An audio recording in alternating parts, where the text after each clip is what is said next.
Esther 8:17,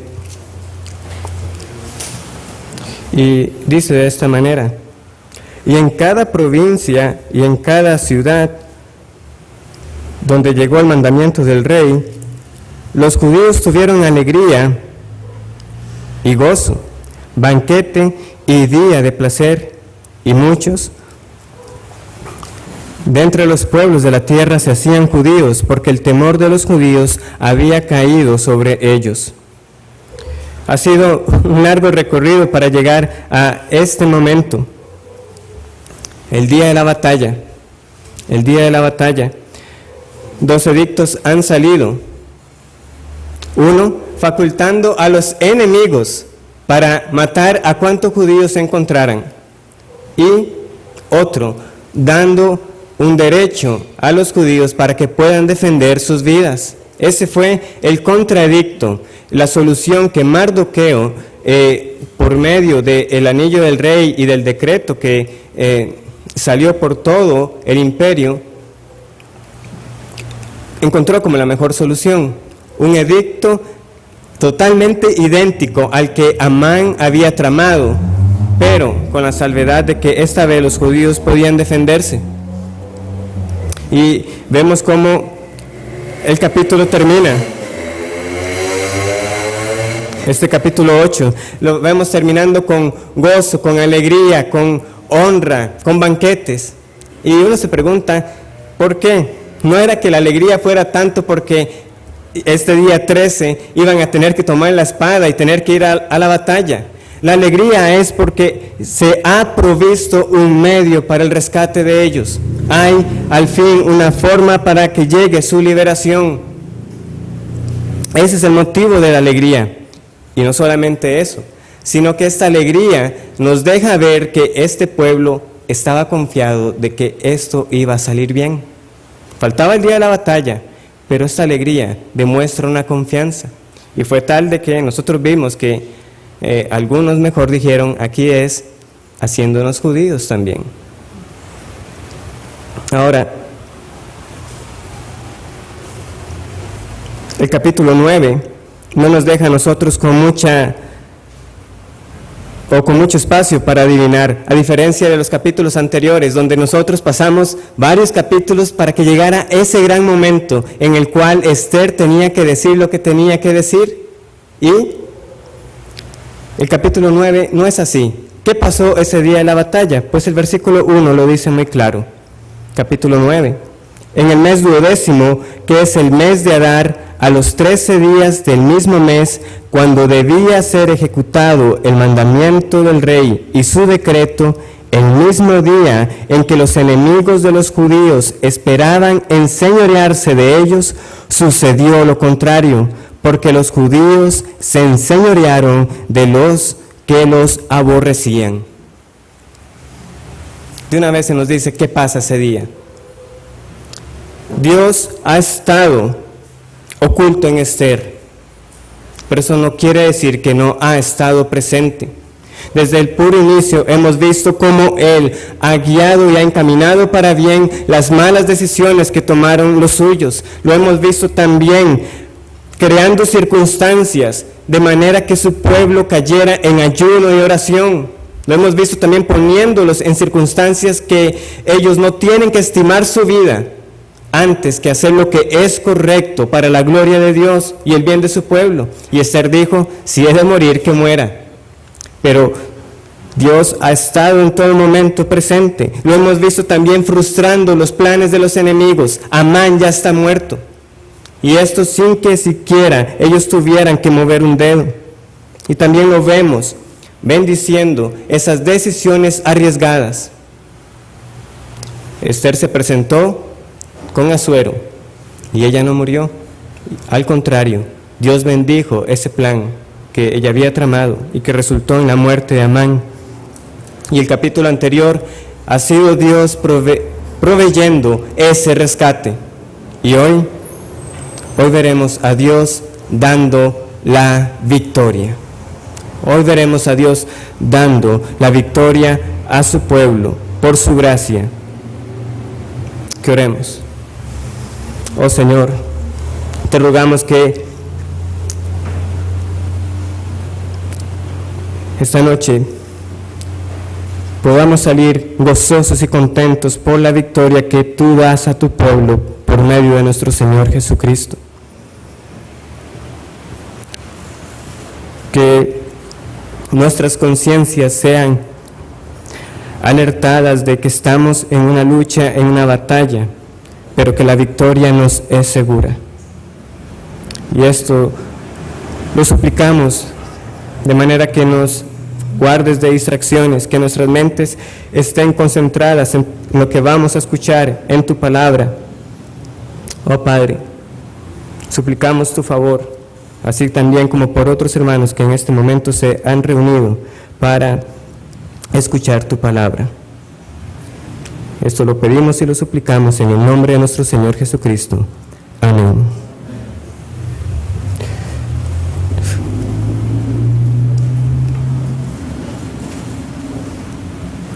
He partido el final de Esther en dos partes. Esta noche vamos a ver solamente el día de la batalla, o los 2 días de la batalla, como vamos a estudiar, y lo que es la fiesta de Purim, la institución que hará para la otra semana. ¿Cuándo volveremos a estudiar Esther? No lo sabemos. ¿Cuándo vendrá una oportunidad para que estudiemos sobre las celebraciones del pueblo judío? No lo sabemos. Entonces, lo vamos a tomar con calma. Hoy solo vamos a ver la batalla y la otra semana será el día de la fiesta de Purim. Y desde ya les ruego sus oraciones para que nosotros podamos ser bendecidos al estudiar esa celebración. ¿Qué tiene que ver con nosotros? Hay personas que ya algunas no están vivas, o sea, me refiero a autores, o sea, que yo respeto mucho, pero que no valoraban esta institución de esta fiesta. Pero es muy relevante para nosotros. Cómo es celebrada en estos días también será importante, pero sobre todo es que nosotros estamos aguardando una fiesta mucho mejor que Purim. Al igual que nosotros también aguardamos por una victoria mucho mejor que lo que vamos a leer acá. El capítulo 9 lo podemos partir de varias maneras, pero principalmente nosotros vemos que de los versículos 1 al 5 tenemos un resumen. Es un resumen. ¿Qué pasó el día del decreto? Los versículos 1 al 5 nos cuentan en una forma general qué pasó. Y a partir del versículo 6 en adelante ya se nos da un detalle, o sea, con más precisión, qué pasó exactamente, qué pasó en Susa, qué pasó en los demás pueblos. Eso se nos dice a partir del versículo 6. Entonces vamos a la primera parte, ese resumen que se nos da de la batalla, a partir del versículo 1, que ya lo leímos, pero leámoslo nuevamente. Dice así: en el mes 12º, que es el mes de Adar, a los 13 días del mes, cuando debía ser ejecutado el mandamiento del rey y su decreto, el mismo día en que los enemigos de los judíos esperaban enseñorearse de ellos, sucedió lo contrario, porque los judíos se enseñorearon de los que los aborrecían. Vemos que el capítulo empieza directamente en este día 13. No podía ser otro día, no podía ser el día antes, no podía ser el día después. Lo que tanto hemos aguardado, el famoso día 13 de Adar, el día que cayeron las suertes que Amán había tirado. Y lo curioso es que aún quedaron enemigos. Nosotros vimos que el propósito del contradicto era que muchos se retractaran, y de hecho eso pasó.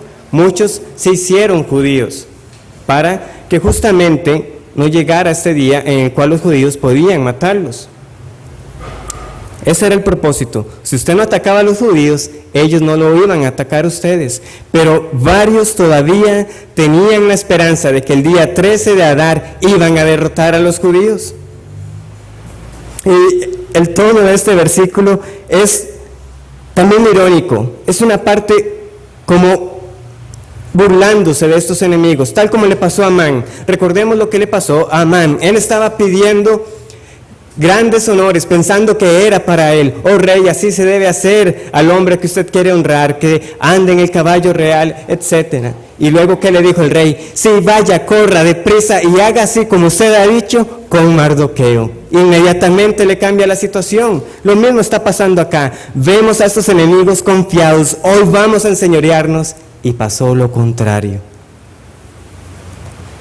Irónico para ellos, un giro total. La ilusión y la esperanza que tenían estos enemigos era real. Ellos creían que iban a ganar, pero las circunstancias no coincidían con la realidad. Como le pasó a Amán, como le pasaron a estos enemigos, también como le pasó al rey Agag, que pensaba que ya no iba a morir, y Samuel lo cortó en pedazos. Una ilusión que no coincide con lo que realmente está pasando. Ahora el versículo 2 nos explica cómo se organizaron los judíos para esa batalla. Como dice el versículo 2, los judíos se reunieron en sus ciudades, en todas las provincias del rey Asuero, para descargar su mano sobre los que habían procurado su mal. Y nadie los pudo resistir, porque el temor de ellos había caído sobre todos los pueblos. La estrategia es básica. Si ustedes se quedaban separados, iban a ser presa fácil de los enemigos que también se habían organizado. Eso es lo que nos deja ver este versículo. Recordemos, pasaron meses antes de que llegara este día de la batalla. Por lo tanto, los enemigos se habían preparado con buen tiempo para matarlos a ellos. Ellos tuvieron que recurrir a lo mismo, reunirse. Nosotros no sabemos cuán distribuidos estaban los judíos, solamente sabemos que el edicto iba para todo el imperio, o sea, sí estaban esparcidos, pero no sabemos cuántos habían en cada lugar exactamente. Lo que sí sabemos es que donde quiera que habían judíos, se agruparon para hacer frente, y de esta manera, cualquier enemigo que quisiera llegar a hacerles daño, tenían que ser cautelosos y ver si realmente podían hacerle frente a ese grupo que estaba ahí, esperando también para defenderse. Y es más, el lenguaje del capítulo 2 no parece tanto que los judíos aguardaron hasta el último momento para defenderse, sino que como ya estos enemigos estaban también organizados para matarlos, ellos fueron y tomaron un paso adelante y fueron y los atacaron. Y esto no iba en contra del edicto. El edicto daba el derecho a defenderse y estas personas querían tomar sus vidas. Ellos fueron y no había que esperar que llegaran a atacar. Ellos quieren matarnos, vamos contra ellos. Era la intención clara. También vemos que el versículo 2 nos dice que el temor de ellos había caído sobre todos los pueblos. ¿Dónde leímos nosotros esa expresión del temor? Bueno, ahora al inicio, en el versículo 17 del capítulo 8. Como decía, y muchos de entre los pueblos de la tierra se hacían judíos porque el temor de los judíos había caído sobre ellos. Por eso fue que la semana pasada les dije que nosotros no podíamos asumir con toda seguridad de que ese temor era un temor de Dios. Lo que nosotros vemos con este versículo 9 es que realmente era un miedo a los judíos. Es cierto, un autor puede usar una misma palabra de diferentes maneras, pero en el contexto del que estamos aquí en Esther, este miedo, más que al Dios que estaba detrás guardando a los judíos, era un miedo a las personas, a lo que estos judíos estaban haciendo, de cómo tenían ahora poder. Ahora, el hecho de que este temor que tenían los enemigos era a los judíos, no quiere decir que Dios no estaba involucrado en este temor. Busquemos un momento Levítico capítulo 26. Levítico capítulo 26.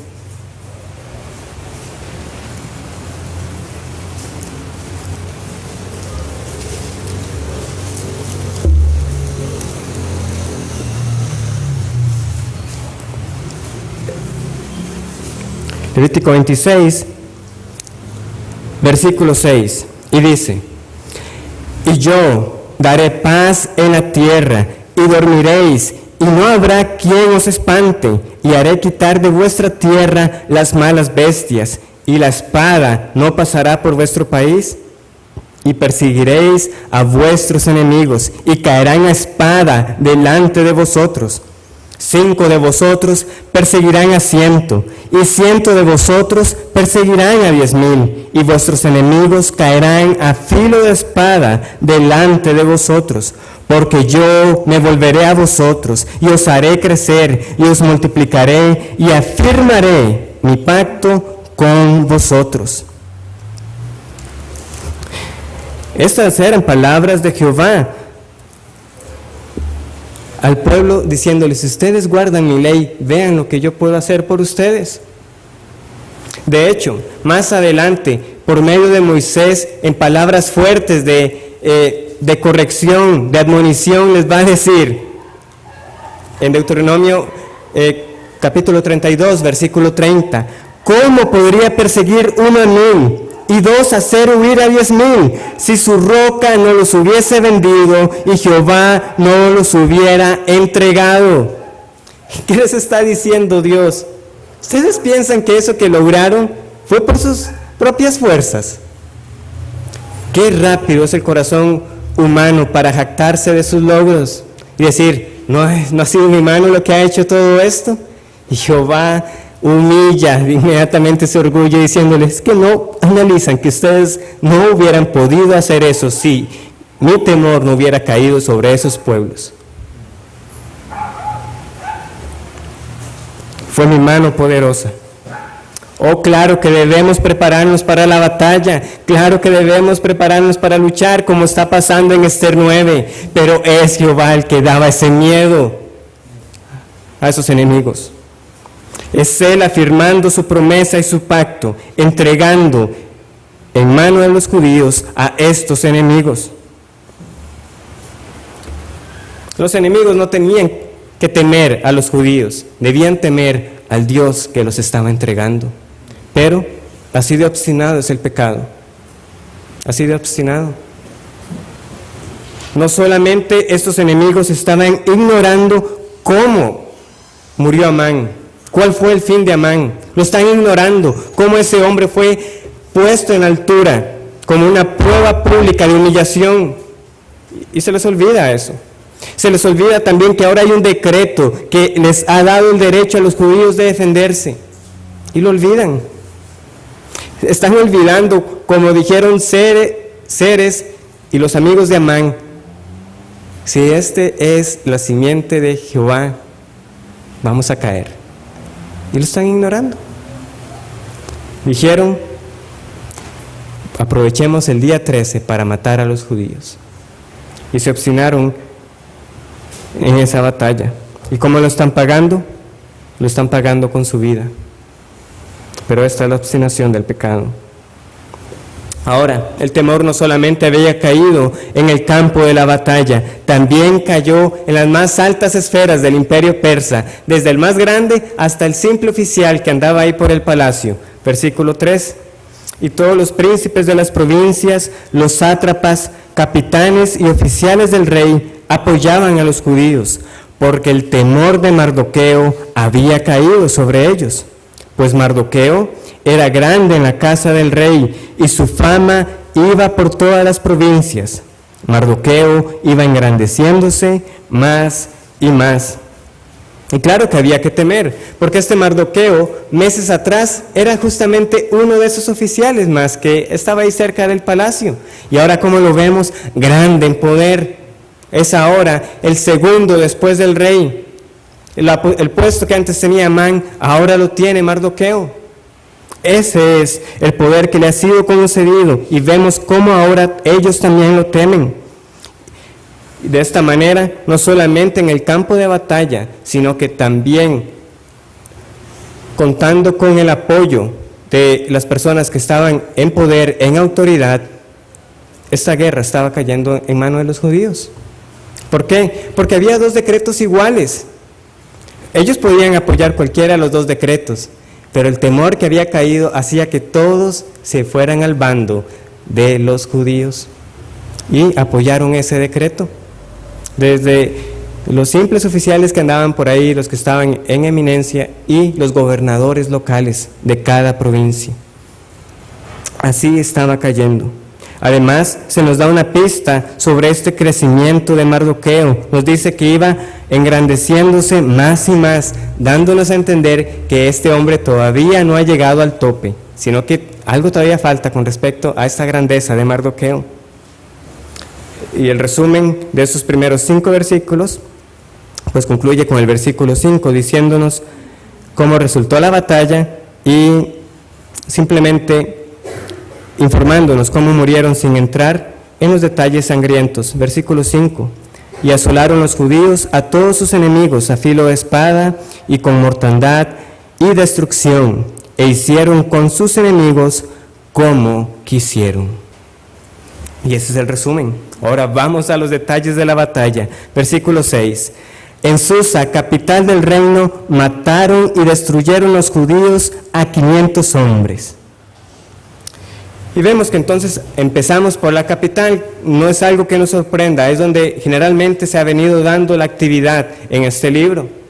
500 no parece un número muy alto, pero vamos a ver que realmente es un número elevado para ser la capital. Una ciudad importante, pero definitivamente ahí no vivía el grueso de la población. Recordemos que es un imperio vasto, muy grande, y solo en esa ciudad ya estamos hablando de 500 personas. Claro, no estoy diciendo que 500 muertes sea un número despreciable, pero con respecto a muchos eventos que nosotros leemos en la Biblia, definitivamente hay cifras más elevadas. Es un número que espantaría en nuestros días y que de fijo sería un titular, ¿verdad? 500 personas han muerto.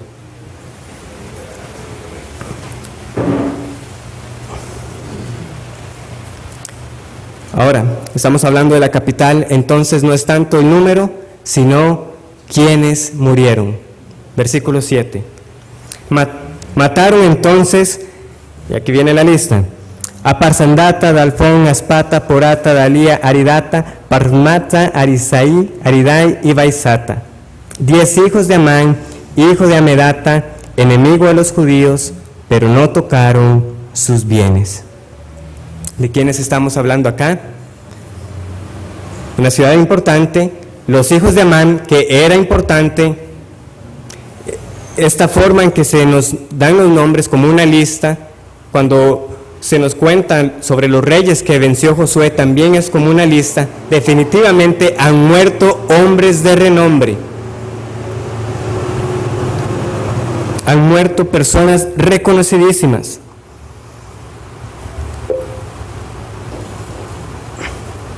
Y también vemos un principio que se va a repetir en los siguientes versículos. ¿Qué está pasando? Ellos matan a sus enemigos, pero no tocan sus bienes. No tocan sus bienes. Eso hay que prestarle atención porque lo vamos a ver repetirse. Matan a los enemigos, pero no tocan sus bienes.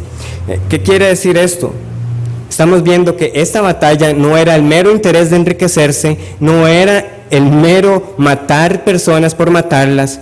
Esta batalla tenía otro carácter, era una lucha contra los enemigos de Dios, y tomar sus pertenencias no era una alternativa, o como a veces se nos dice, tomar del anatema.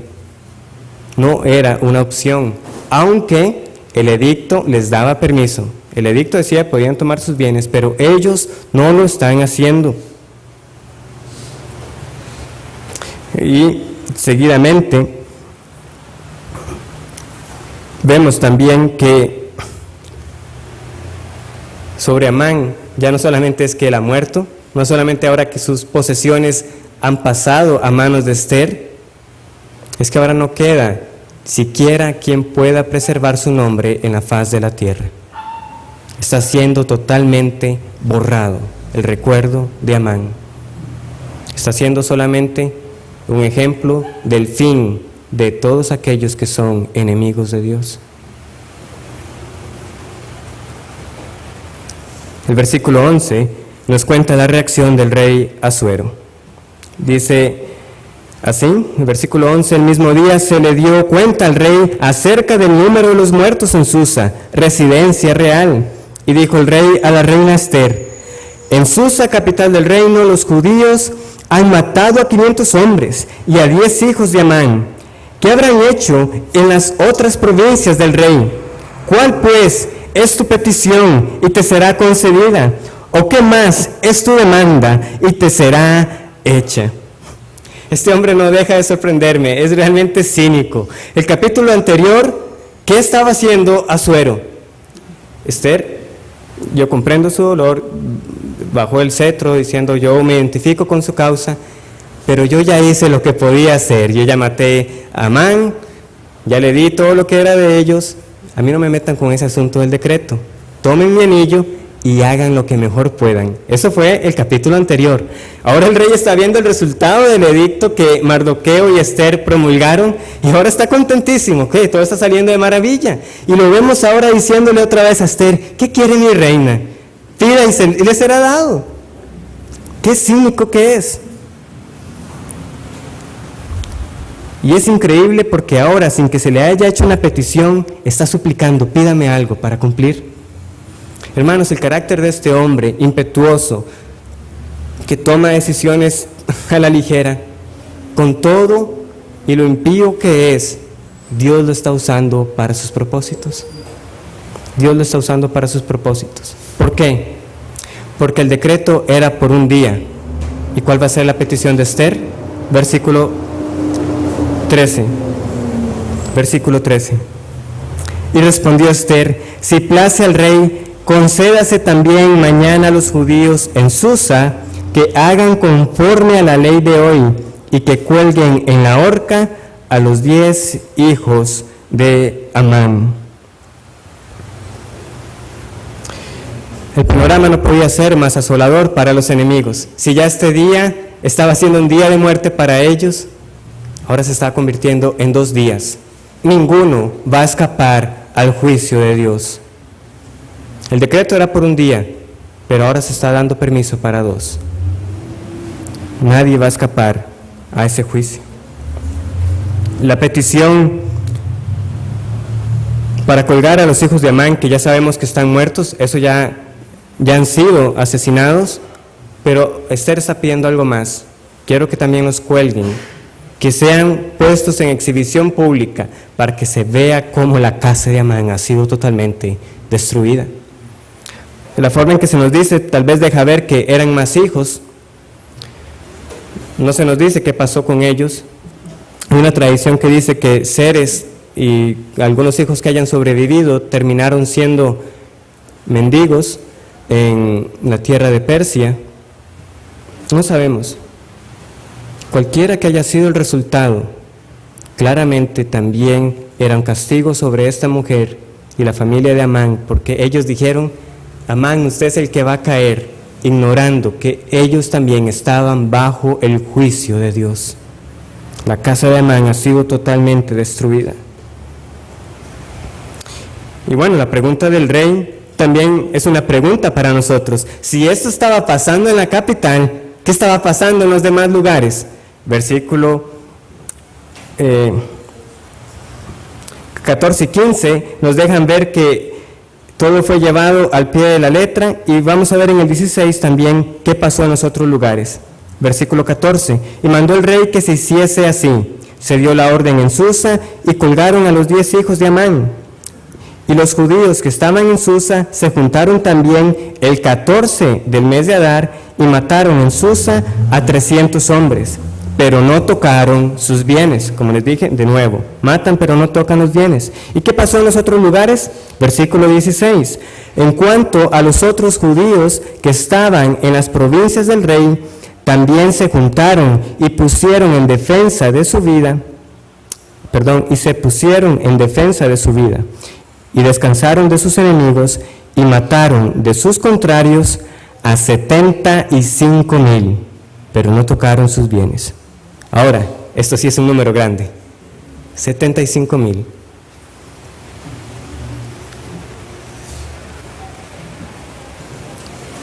Es tan grande que realmente son pocos los eventos que superan esta cifra. Hay muertes aún más grandes que estas, muertes masivas más grandes, pero esta está en la lista de las más altas, superior a muchas de las victorias que dio Jehová a través de Moisés, a través de Josué, a través de los jueces, incluso a algunas de las victorias que tuvo el rey David.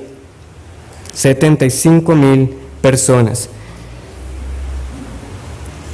Muchos enemigos. Aunque el decreto era para desalentar que atacaran, aún así, al menos 75,000 personas se animaron a atacar. Y ese número era mucho más alto, recordando que ya algunos se habían hecho pasar por judíos. ¿Cuántos enemigos?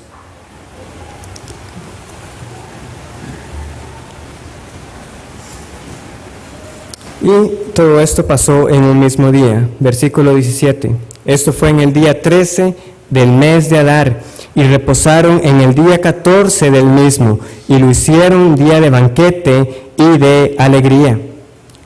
Pero los judíos que estaban en Susa se juntaron el día 13 y 14 del mismo mes, y el 15 del mismo reposaron, y lo hicieron día de banquete y de regocijo. Estos 2 días son muy importantes porque nos van a ayudar a entender por qué la fiesta de Purim dura 2 días.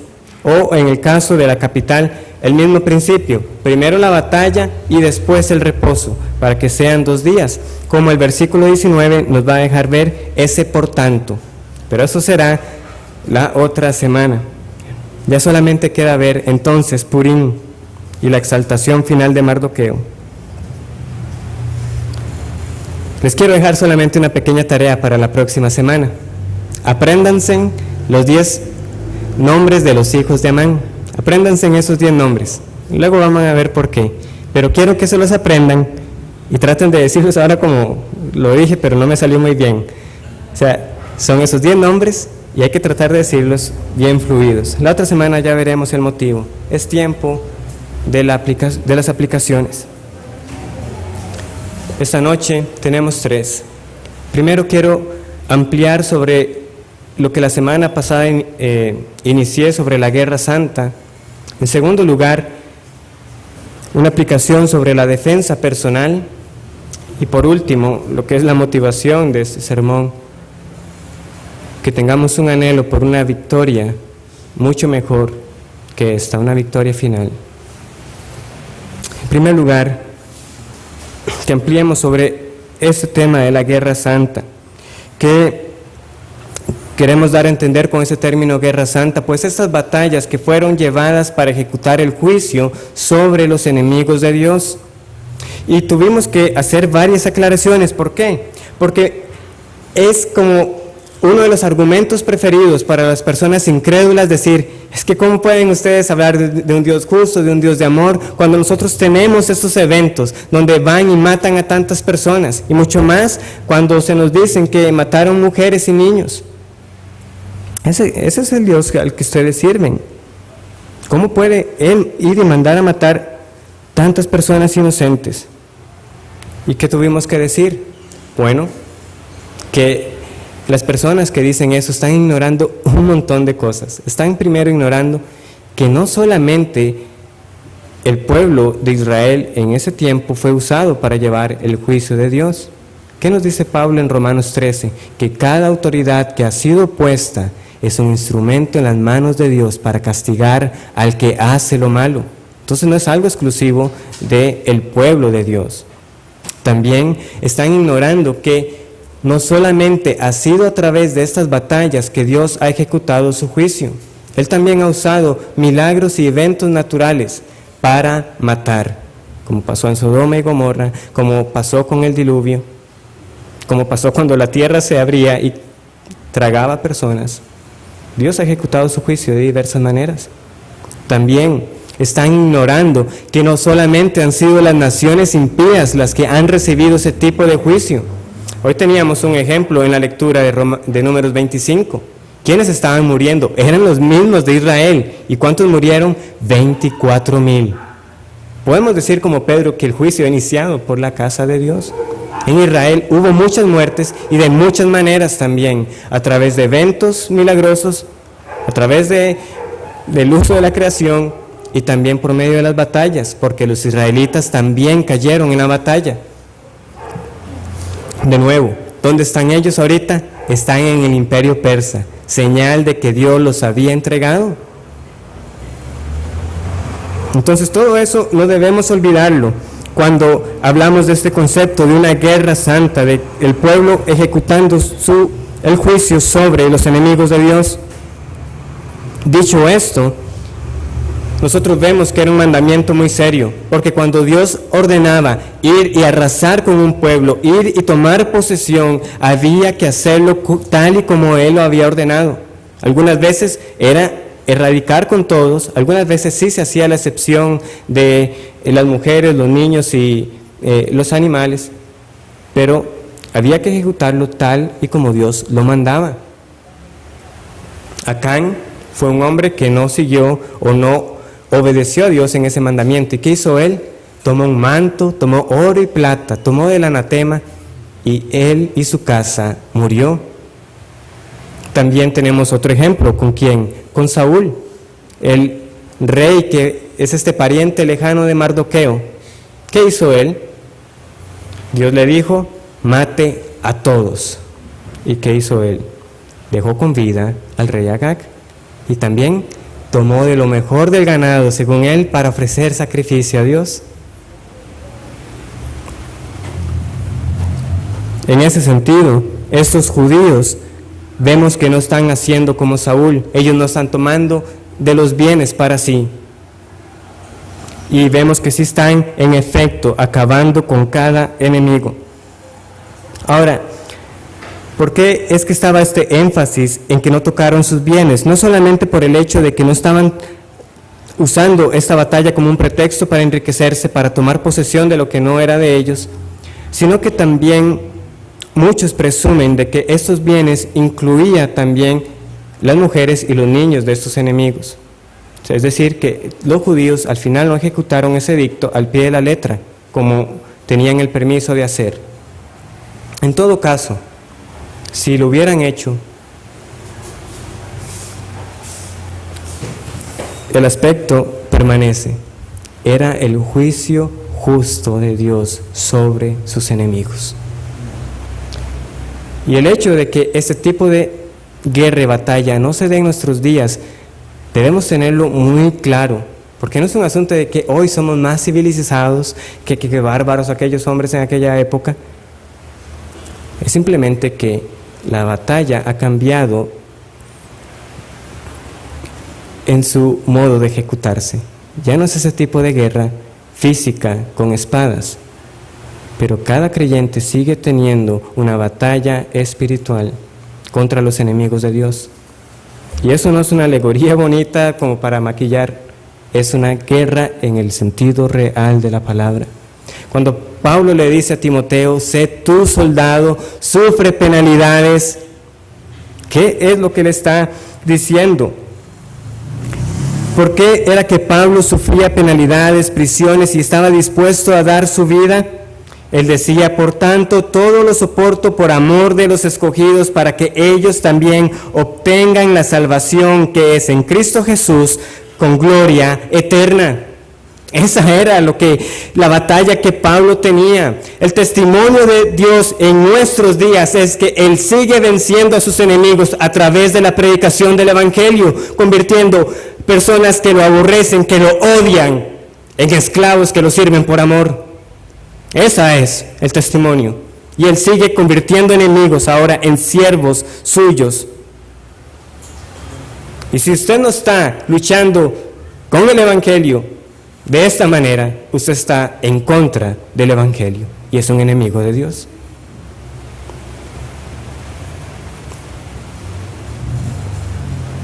Pero ese es el testimonio en nuestros días.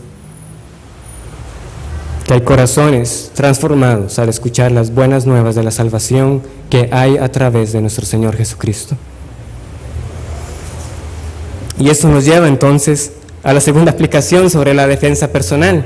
Porque uno dirá, está bien, entendemos que ya en nuestros días ya nosotros no nos vemos en ese tipo de batallas, de guerras, más en nuestro país que no tenemos un ejército, tampoco nos vamos a ver involucrados en dar un servicio militar. ¿Qué es lo más probable que pueda sucedernos? Pues bueno, alguien que nos quiera asaltar, alguien que realmente quiera lesionarnos físicamente, o que nosotros estamos presentes cuando alguien quiere asaltar, quiere lesionar físicamente a otra persona y usted está ahí. ¿Qué hacemos? ¿Qué hacemos?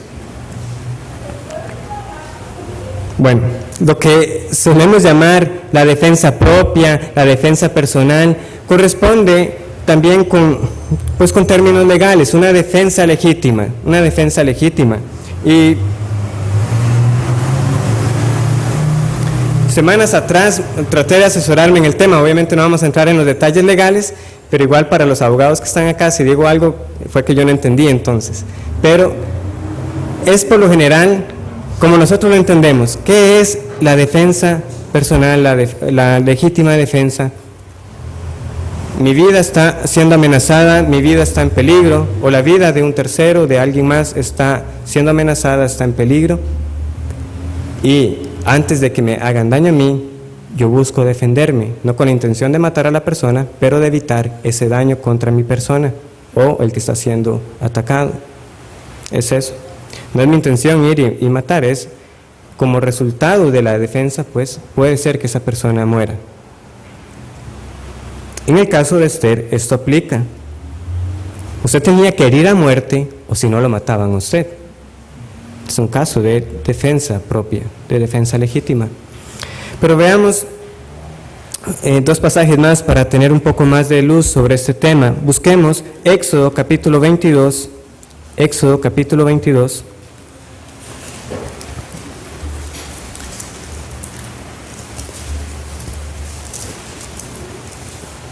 Porque al final de cuentas, no es tanto si la legislación de nuestro país contempla eso, es qué hacemos nosotros como creyentes a la luz de la palabra.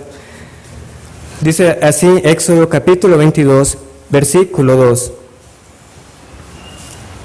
Si el ladrón fuera hallado forzando una casa y fuere herido y muriere, el que lo hirió no será culpado de su muerte. Pero si fuere de día, el autor de la muerte será reo de homicidio. El ladrón hará completa restitución.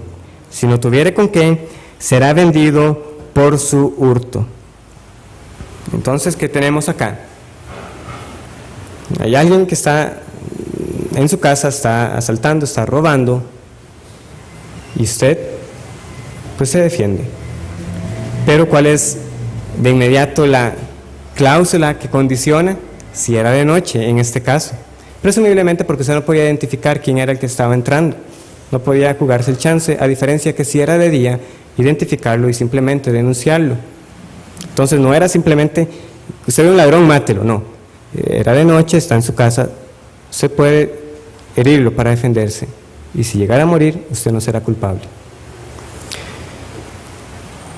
En ese sentido, como padres, como esposos,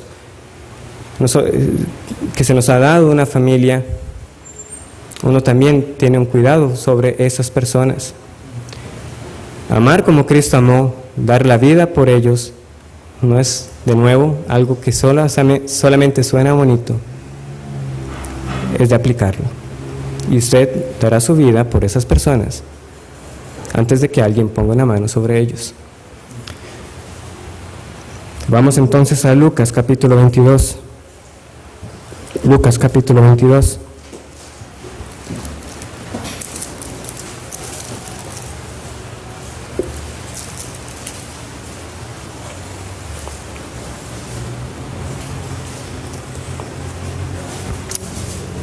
Esto es en dos partes. Vamos primero al versículo 35, Lucas 22, 35. Y a ellos dijo, esto es Jesús hablando a sus discípulos: cuando os envié sin bolsa, sin alforja y sin calzado, ¿os faltó algo? Ellos dijeron, nada.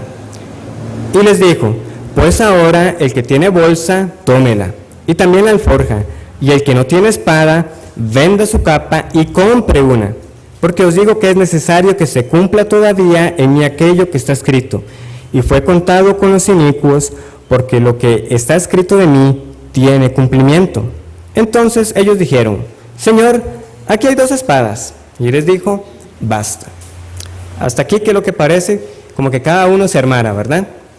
Pero ellos dicen, Señor, ya tenemos 2 espadas, bueno, así es suficiente. Que vemos que el propósito iba por otro sentido, pero no es que esté condenando el uso de que ellos tuvieran una espada. Vamos ahora al versículo 47. Mientras él aún hablaba, se presentó una turba, y el que se llamaba Judas, uno de los 12, iba al frente de ellos, y se acercó hasta Jesús para besarle. Entonces Jesús le dijo, Judas, ¿con un beso entregas al Hijo del Hombre? Viéndolo los que estaban con él, lo que había de acontecer, le dijeron, Señor, heriremos a espada. Y uno de ellos hirió a un siervo del sumo sacerdote y le cortó la oreja derecha. Entonces, respondiendo Jesús, dijo, basta ya, dejad.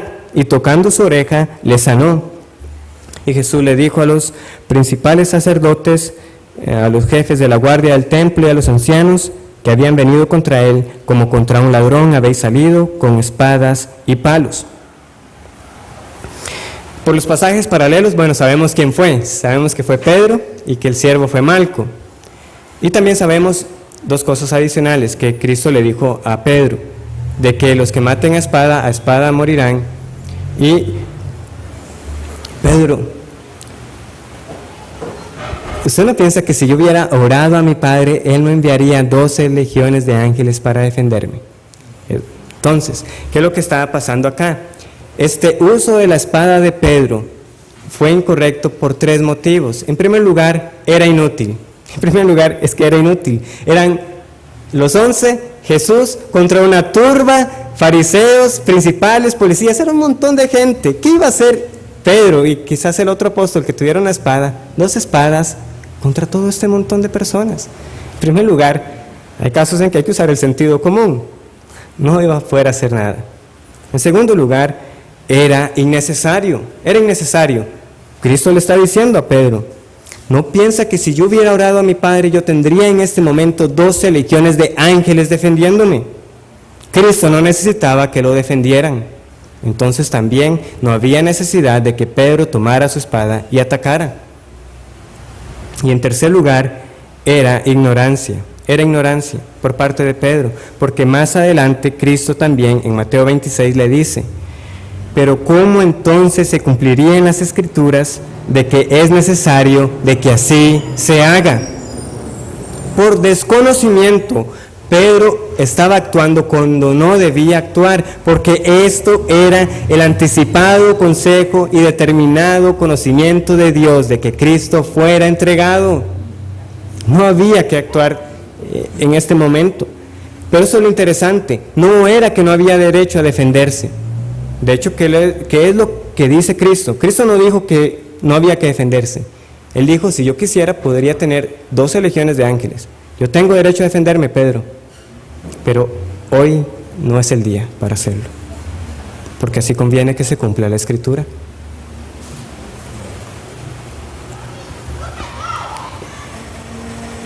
En resumen, hermanos y amigos, es el pleno convencimiento de que hay evidencia en la Biblia, de que como creyentes nosotros tenemos ese derecho para defender nuestras vidas y defender las vidas de los demás cuando alguien está atentando contra la integridad y la vida de un semejante.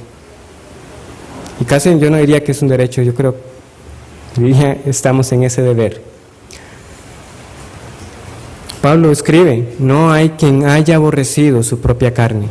No hay quien haya aborrecido su propia carne. Dicho esto, no todos los creyentes en todas las épocas han pensado de esta misma manera. Hay algunos que han optado por decir que no matarás es tal de que excluye el defenderse a uno mismo. Y en épocas de persecución, pues no han opuesto resistencia y simplemente murieron. Y yo tengo que decir, pues están en la libertad de tomar esa decisión también. Porque eso justamente me recuerda muchos de los misioneros que años atrás nosotros estudiábamos con el pastor Steve, cuando él dedicaba breves semanas para estudiar biografías. Solo recordando, me vinieron a la mente 3 casos, pero voy a recordar el de Jim Elliot. Si quieren lo pueden buscar por ahí están los cuadritos, Jim Elliot. No hay tiempo para contar toda la historia de este hombre. Hay una película, hay documentales, hay libros, hay una obra que hicieron los jóvenes en MSJ que creo que está ahí en video también. Para que quiera investigar más, pueden poner Operación AUCA en internet y algo les va a salir. El punto es este: después de muchos meses que Jim Elliot junto con los otros misioneros intentaron forjar una amistad con esta tribu de los Aucas, un nombre despectivo para esta tribu, llegó el día en que finalmente querían conocerlos en persona. Y pues fueron en un avión, aterrizaron e intentaron ese contacto. ¿Qué pasó? Los mataron. Jim Elliot murió junto con los otros hombres. ¿Qué es lo que es relevante? Cada uno de ellos tenía pistolas. Es decir, Jim Elliot y los demás perfectamente pudieron haber usado esas pistolas para matar a estas personas de esta tribu y defender sus vidas, pero no lo hicieron. ¿En qué resultó eso más adelante? Que el Señor abrió puertas para que el Evangelio llegara a esa tribu y esos mismos asesinos escucharan las buenas nuevas de salvación, y el Evangelio llegó a esa tribu.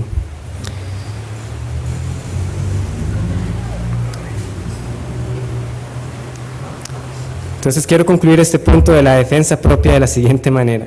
¿Cuál es mi oración? Aunque tenemos ese derecho para defendernos y defender la vida de los otros, Señor, no me pongas en una situación en la cual resulte que la vida de otra persona sea tomada. Y si Dios es tu voluntad, de todas maneras, ponerme en una situación en la cual debo decidir entre defenderme o simplemente recibir la muerte, sea cual fuere la decisión que tome, que tu nombre sea glorificado. Es lo que puedo decirles. Tercera aplicación. Nosotros anhelamos, hermanos, una victoria mucho mejor que la que tenemos en Esther 9, una victoria final. Nosotros estamos en guerra, sí, estamos en esa batalla espiritual, predicando el Evangelio para que los enemigos de Dios sean transformados en esclavos por amor. Y estamos en una batalla contra nuestros deseos, contra los deseos de la carne, contra la vanagloria de la vida.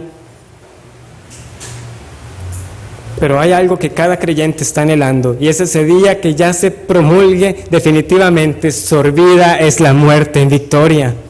Lo estamos aguardando. ¿Y por qué?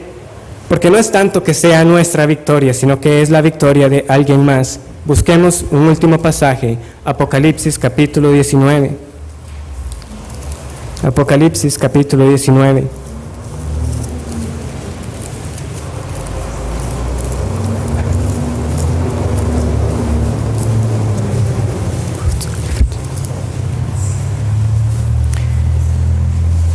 Apocalipsis 19, versículo 11, dice así: entonces vi el cielo abierto, y aquí un caballo blanco, y el que lo montaba se llamaba Fiel y Verdadero, y con justicia juzga y pelea. Sus ojos eran como llama de fuego, y había en su cabeza muchas diademas, y tenía un nombre escrito que ninguno conocía, sino él mismo.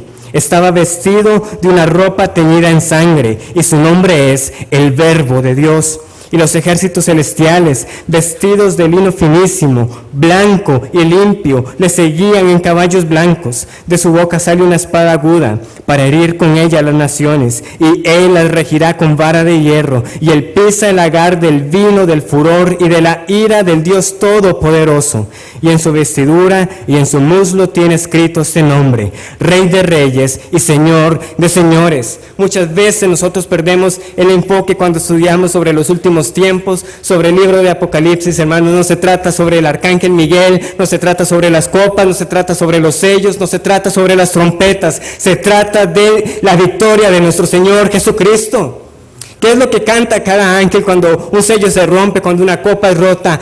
Justo eres tú, oh Señor, el que eres y el que eras, el Santo. ¿Quién no te temerá, oh Señor? Grandes y maravillosas son tus obras, pues solo tú eres santo. Eso es lo que nosotros anhelamos. No es tanto el día de la victoria sobre el pecado, no es tanto nuestros cuerpos glorificados. Lo que anhelamos es ver a ese Rey glorioso venciendo a sus enemigos para siempre y reuniendo para sí un pueblo para toda la eternidad. Sí, somos victoriosos por gracia de Dios por medio de Jesucristo. Y la gloria es para aquel de quien es la victoria, y es para nuestro Señor Jesucristo, tanto en la salvación de su pueblo como en el justo juicio de sus enemigos. Oremos.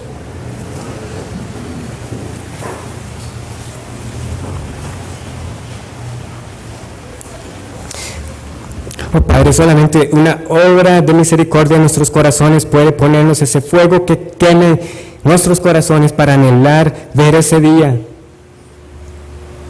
y no aferrarnos a lo que este mundo ofrece. Danos esta perspectiva en lo eterno, Señor, para batallar con esa confianza de que si somos tuyos, si somos de tu pueblo, nuestros ojos verán ese día de la victoria final y nos gozaremos y estaremos contigo por toda la eternidad. Gracias por este estudio de tu palabra. Guárdanos del error y haz que meditemos en lo que hemos escuchado. En el nombre de nuestro Señor Jesucristo.